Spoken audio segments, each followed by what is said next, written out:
안녕하십니까. 오늘 이 시간에는 대한민국 당신들은 지난날 누구를 도와주었는지 알아야 합니다라는 내용으로 이야기를 하겠습니다. 물론 대북지원설입니다. 대북지원설이 하게 되면 아니 윤정부 들어와서 대북지원이 전혀 진행되지 않고 딱 끊겼는데 무슨 소리를 하냐 하고 말씀하시겠지만 현재도 대북지원은 진행형입니다. 물론 대한민국 정부와 대한민국의 교회들과 사회단체들이 지난날처럼 직접적으로 하는 것은 없지만 국제기구를 통해서 계속 지원을 하고 있습니다. 한마디 말해 WFP 국제식량기구를 통해서 대한민국은 올해만 해도 $10,000,000 이상의 대북지원 자금을 내서 지금도 대북지원이 대한민국 이름으로 진행되고 있습니다. 권영세 통일부 장관은 앞으로도 계속 지원을 할 것이며 북한이 요구하게 되면 얼마든지 더 할 수 있다고 며칠 전에 기자와의 질문에서 답을 했습니다.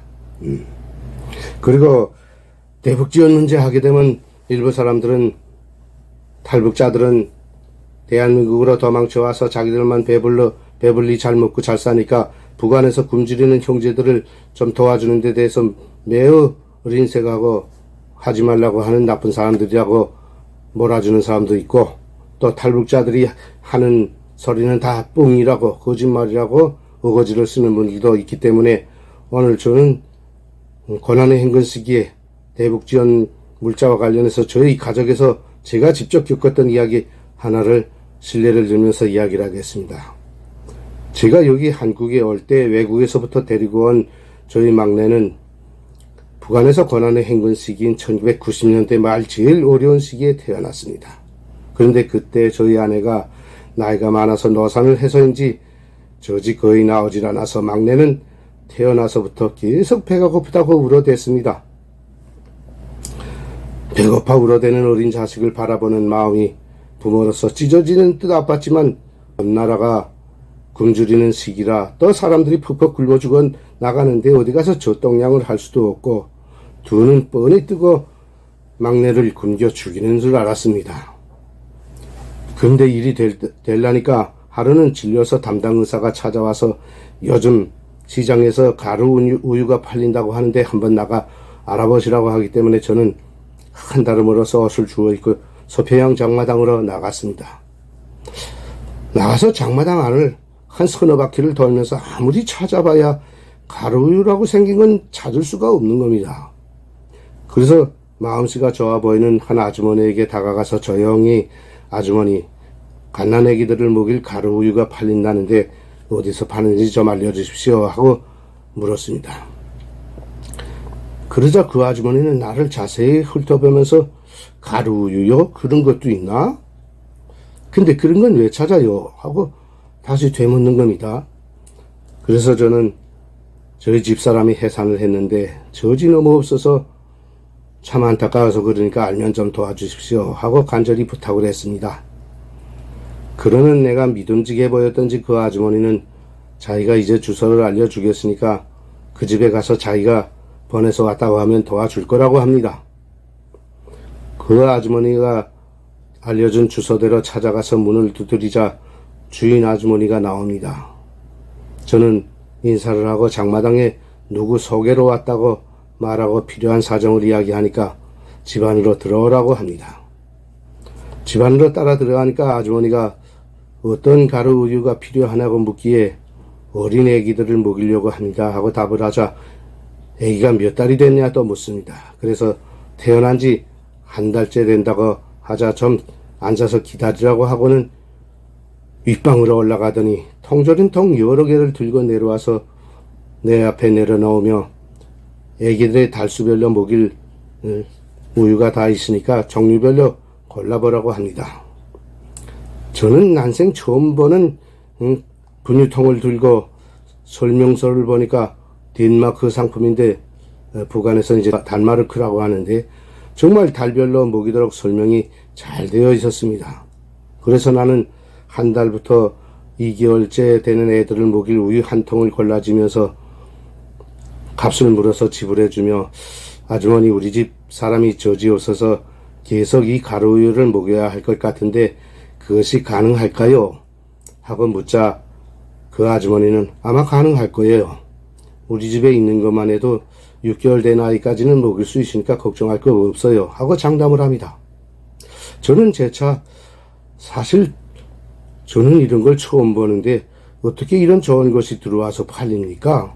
하고 묻자 아주머니는 웃으면서 그저 그냥 좀 생긴 거예요 하며 답을 회피하는 겁니다.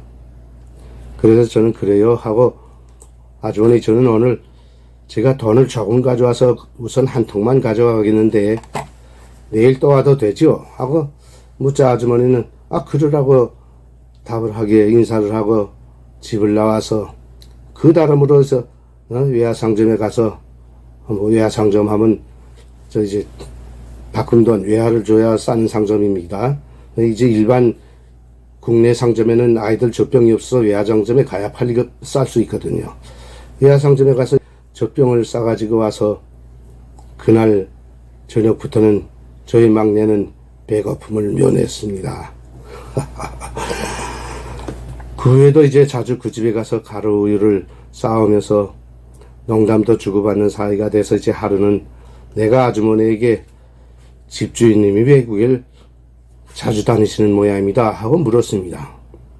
그러자 주인 아주머니는 외국에요? 아이고 우리 집 양반은 일생을 구역 행정위원회에 출근해요. 아니 그런데 그건 왜 그렇게 생각해요? 하고 묻습니다. 구역 행정위원회 하게 되면 대한민국으로 말하면 구청이겠죠. 그래서 저는 그래요? 나는 지금까지 이 우유가루를 주인님이 외국에서 들여다 파는 줄 알았는데 그러면 이런 외국산 우유가루는 어디서 나오는 겁니까? 하고 내가 재차 물었습니다. 그러자 아주머니는 혜성이 아버지 혼자만 알고 있으세요. 사실 이 가루우유는 유엔에서 이제 우리 어린이 애들 영양실조에 걸린 애들을 먹이라고 지원을 해준 거래요. 그런 걸 위해서 연락서 전투원들용으로 다 돌렸대요. 그런데 우리 친척 하나가 그 관련 부서에 있는데 매번 몇 잠씩 뽑아서는 팔아달라고 조용히 가져오는 거예요. 그래서 장마당에는 못 내놓고 이렇게 내가 집에 앉아서 팔아가지고 그 덕에 우리도 좀 먹고 사는 거죠 근데 정말 어디 가서 말하게 되면 그땐 그 집 애기도 가루우유를 못 먹게 될 줄 알아요 하면서 절반 엄포 절반 신신당부를 하는 겁니다. 사실 저는 지금까지 20년이 넘도록 이 말을 한 번도 어디 가서 해본 적이 없습니다. 그러나 그때 저는 속으로 괘씸한 생각이 들었습니다. 엄마가 굶어서 저지없어 고생하는 애들은 얼마든지 국제사회의 도움으로 무상으로 받아 먹일 수 있는 우유를 비싼 값을 주고 그것도 몰래 사서 먹여야 하는 형편이니 말입니다. 그나마 나는 돈이라도 있으니까 가능했지만 그날 먹을 살 적은 돈마저도 없는 백성들의 자식들은 그 가루우유가 팔린다는 걸 알면서도 먹이지 못해서 굶겨 죽이고 영양실조에 걸려 죽어야 했습니다. 제가 위에서 덴마크 가루우유를 보면서 그런 가루우유를 처음 본다고 했는데 아마 의심을 가질 분들이 계실 겁니다. 그래서 설명을 드린다면 북한에 분유요? 없습니다. 물론 생산은 조금씩 합니다. 중앙당 저소목장 같은 데서 생산은 조금씩 하는데 그렇게 아이들을 달별로 갈라서 먹일 만큼 그렇게 세분화되어 있지도 않고 가루우유 생산에서는 어린아이들이 먹을 정도로 그렇게 나오지도 않고 공급되는 것도 없고 일반 사람들은 보고 죽을래야 없습니다. 우유 파는 것도 없습니다. 분유는 고사하고 어떤 분들은 대한민국보다 북한이 지난 날에는 더 잘 살았다고 자꾸 우기는데 그러지 마십시오. 왜 주인인 우리보다도 모르면서 자꾸 우깁니까? 저는 커서 군대 나가서 또 제대돼서 군수공장 나갔다가 평양에 올라가서 인민경제대학을 다니면서도 우유 파는 걸 보질 못했습니다. 커피 같은 건 그건 상상도 못하는 거고 우유를 어디서 팝니까? 어디서 나와서 그런데 우유 파는 것도 없는데 분유를 어디서 봅니까?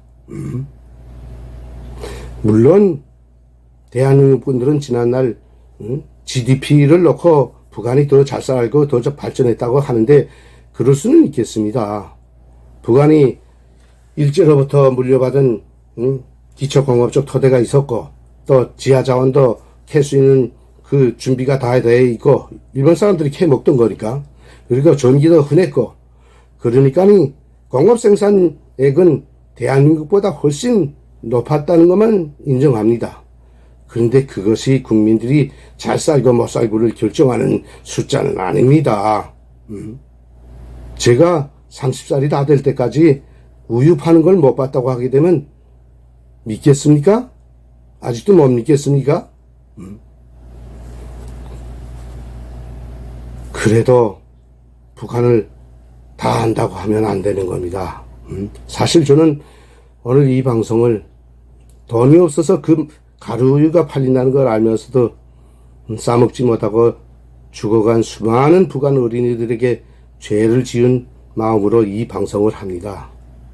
그리고 그 후에 제가 대한민국에서 와서 보니까 남한에서도 북한에 분유를 많이 보냈다고 합니다. 정부에서도 보냈고 교회들에서도 보냈고 또 지방자치단체들에서도 보냈고 사회단체들에서도 보냈고 많이 보냈다고 하는데 그 분유를 먹은 백성의 자식들은 거의 없다는 걸 아셔야 합니다. 거의 없다는 걸. 우리가 여기 와서 그 다음에 그걸 추적해 보니까 백두산 발전소 건설에 동원된 군인들과 원산 카지노 거리 건설하는 데 동원된 군인들에게 공급을 했다고 합니다. 여러분들이 보낸 그 가루우유 분유들을 먹고 영양실조를 면한 군인들이 북한의 군인들이 천안함을 깎고 연평도를 포격했고 박광자 씨를 총으로 쏘았고 얼마나 많은 대한민국의 군인들과 국민들이 죄 없이 죽어갔는지를 아셔야 합니다. 제가 여러분들이 북한 국민들을 돕겠다고 하는 단순한 좋은 마음으로 지원한 데 대해서 이렇게 방송하는 데 대해서 미안하지만은 현실은 현실로서 받아들여야 합니다. 사당 같은 이야기지만 저희 딸이 여기 둘이 와 있습니다. 막내딸은 제가 여기 올 때 데리고 왔고 외국에서부터 데리고 왔고 4살짜리를 저희 큰딸은 여기 와서 저희들이 돈을 벌어서 북한의 인민군대 평강거사포 부대에 나가 있는 걸 돈을 주고 여기 데려왔는데 저희 막내딸은 저희 큰딸은 얼마나 한심하게 먹고 자랐는지 키가 158도 안 됩니다. 지금도 까무잡잡하고 시집가서 잘 살긴 하지만 저희 집안 내력이 저도 키가 크지 못하고 저희 와이프도 미다 60이 안 되는 사람입니다. 그런데 저희 막내만은 그 대북 지원 들어간 그 가루우유를 먹고 살아서인지 또 대한민국에 와서 4살 때부터 와서 여기 와서 잘 먹고 잘 살았으니까 그래서인지 키가 170이 훨씬 넘고 허옇게 잘생겼고 정말 어디다 내놓으면 미스코리아 뺨칠 정도로 흔하게 잘생겼습니다. 이렇게 잘 먹는 잘 먹고 잘 사는 이 대한민국에서 와서 여러분들이 대북 지원하는 것을 하지 말라고 하는 것이 참 안타깝지만은 그러나 그 대북 지원이 북한 사람들을 더 고통스럽게 하고 대한민국을 못 살게 하는 그런 길로 가는 길이라는 것을 여러분들이 저희 이 간단한 방송을 통해서라도 좀 이해해 주기를 바라면서